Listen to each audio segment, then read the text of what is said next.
झारखंड की राजनीति में आज फिर बड़े उलटफेर के आसार हैं। खबर है कि पलामू के एक कद्दावर आरजेडी नेता और उनके समर्थक आज किसी भी समय बीजेपी में शामिल हो सकते हैं। अन्नपूर्णा देवी के बाद ये आरजेडी के लिए एक और बड़ा झटका हो सकता है। वहीं रांची, कोडरमा और चतरा से बीजेपी उम्मीदवारों के नामों पर भी सस्पेंस बरकरार है। हालांकि कई नाम चर्चा में हैं। आरजेडी से हाल में बीजेपी में शामिल अन्नपूर्णा देवी का नाम कोडरमा या चतरा से लिया जा रहा है, जबकि आज बीजेपी में शामिल होने वाले आरजेडी के 3 बीजेपी प्रत्याशियों के नामों पर मंथन है। झारखंड की राजनीति में हलचल तेज हो गई है।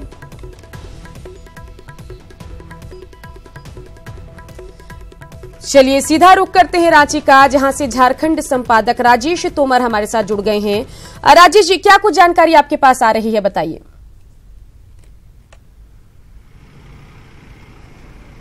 देखिए सुकन्या, जो आरजेडी के जो दूसरा सबसे बड़ा कड़ी है, या यूं कहें कि जो आरजेडी का अंतिम किला है, वो फतेह करने की तैयारी में भाजपा है। गिरिराज सिंह, जिसके बारे में लगातार चर्चाएं चल रही थी, ये कहा जा रहा था कि गिरिराज सिंह भी जा सकते हैं, लेकिन तब उन्होंने खंडन किया था। कहा यही जा रहा, जो सूत्रों के हवाले से कहा जा रहा है कि गिरिराज सिंह भाजपा के टच में है और संभवतः आज उनकी ज्वाइनिंग हो सकती है। हालांकि इसके लिए थोड़ा इंतजार करना पड़ेगा, लेकिन सबसे जो बड़ा डेवलपमेंट है कि ना सिर्फ गिरिराज सिंह के जो इलाके से जो तमाम दूसरे बड़े नेता हैं वो भी संपर्क में हैं। चूंकि गिरिराज सिंह अध्यक्ष रहे हैं, ऐसे में जो वहां के जो पुराने कैडर्स थे, अब उनका भी कहीं ना कहीं प्रेशर है। गिरिराज सिंह अगर नहीं भी ज्वाइन करते हैं, लेकिन जो उनके जो कार्यकर्ता हैं, जो उनका प्रेशर है, जिस तरह से लगातार माहौल बनाया जा रहा है, उनके आवास पर बड़ी संख्या में लोग पलामू से पहुंचे हैं। ऐसे में शायद गिरिराज सिंह के लिए अब शायद भाजपा से लौटना वापस होना थोड़ा मुश्किल होगा। आरजेडी को भी इसकी भनक थी, शायद यही कारण है कि आरजेडी ने उन पर कार्रवाई की थी। तो कुल मिलाकर झारखंड में जो 2 सबसे बड़ा किला कहा जाता था, वो एक कोडरमा, जहां अन्नपूर्णा खुद रहती थी, जो उनका काफी बड़ा एक क्षेत्र माना जाता है आरजेडी का, जिसमें कोडरमा और चतरा का इलाका है, और जो दूसरा सबसे बड़ा इलाका है वो है पलामू और गढ़वा। वहां पर गिरिराज सिंह सबसे बड़ा चेहरा माने जाते थे आरजेडी का। अब आरजेडी से अगर गिरिराज भाजपा में चले जाते हैं तो आरजेडी के लिए बड़ा झटका होगा। सुकन्या, चुनाव से पहले जो अंतिम किला था, जो पलामू का किला था, वो ढहने की पूरी आशंका है। ऐसे में घूरन राम, जो कि आरजेडी से फिलहाल वहां पर उम्मीदवार हैं, उनके लिए बड़ा चिंता का विषय होगा, क्योंकि बड़ी संख्या में कार्यकर्ताओं का पलायन होगा जो आरजेडी से भाजपा की तरफ जाएगा। ये जो डेवलपमेंट है, ये अब यहाँ की राजनीति में, खासतौर पर जो चतरा में जो चुनाव लड़े जाएंगे, उसके पूरे समीकरण पर इसका बड़ा प्रभाव देखा जाएगा। सुकन्या जी बिल्कुल। राजेश जी, तमाम जानकारी के लिए आपका शुक्रिया। बढ़ेंगे आगे, बात करेंगे जेवीएम की, जहां जेवीएम अध्यक्ष बाबूलाल मरांडी और प्रदीप यादव ने केंद्र सरकार पर वादा खिलाफी का आरोप लगाया। देवघर के सारठ में आयोजित मिलन समारोह में दोनों नेताओं ने कहा, पिछले चुनाव में किया गया कोई भी वादा सरकार ने पूरा नहीं किया। ऐसे में उन्हें चुनाव में जनता से वोट मांगने का कोई हक नहीं है। पहले तो उस समय उन्होंने क्या कहा था, क्या जनता के बीच में बोला था? उस समय तो कह रहे थे कि हमें देश के प्रधानमंत्री बना देना, महंगाई को कम कर देंगे। क्या हुआ महंगाई का हाल? किसी से छुपा हुआ नहीं है। आप तो बोल ही नहीं रहे। शांति के बिना देश तरक्की नहीं कर सकता है। देश की पहचान कमजोर की है इन्होंने। देश की पूरी दुनिया में क्या पहचान थी? हिंदू, मुस्लिम, सिख, ईसाई, हम सब हैं भाई भाई। उस पहचान को कमजोर किया है।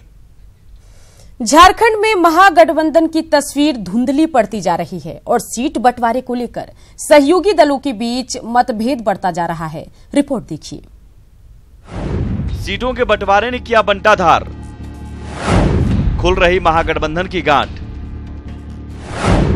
संग्राम से पहले ही छूट रहा सहयोगियों का साथ, अब तो परिवार में भी प्रतिघात के आसार।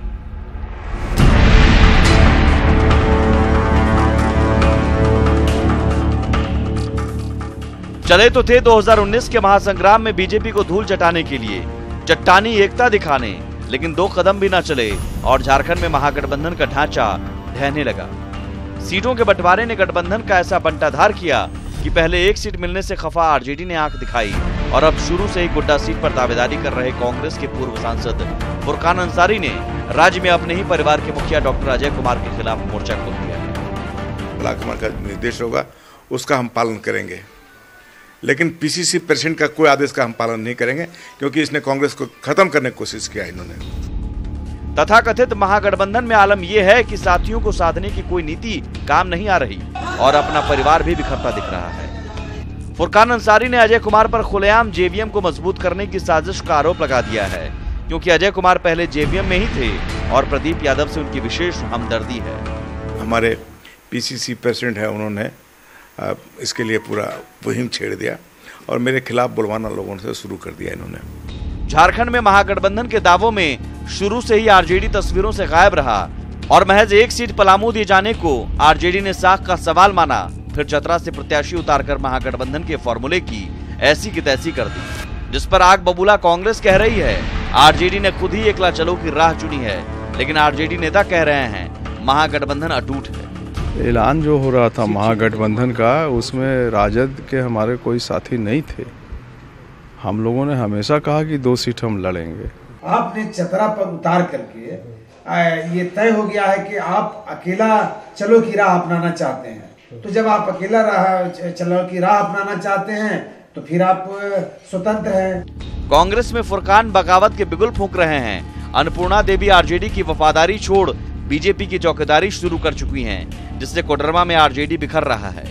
अन्नपूर्णा की 100 से ज्यादा समर्थकों ने पार्टी से इस्तीफा दे दिया है, यानी कांग्रेस में कलह है, आरजेडी में टूट है। फिर भी सियासत का तुर्रा ये कि अपना परिवार संभल नहीं रहा और कांग्रेस बीजेपी के राम टहल चौधरी पर डोरे डाल रही है। सैक्रिफाइस की राजनीति करती है। मैं निमंत्रित करता हूं वैसे तमाम भारतीय जनता पार्टी राम टहल चौधरी समेत नेताओं को, जिनके अंदर में नैतिकता और शुचिता है, तो कांग्रेस उनको पूरा सम्मान देगी।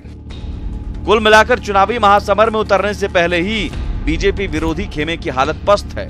गठबंधन के नेता गांठें सुलझाने में उलझे हैं और पार्टियां अपनों के प्रहार से परेशान है। Bureau report, news 18 network.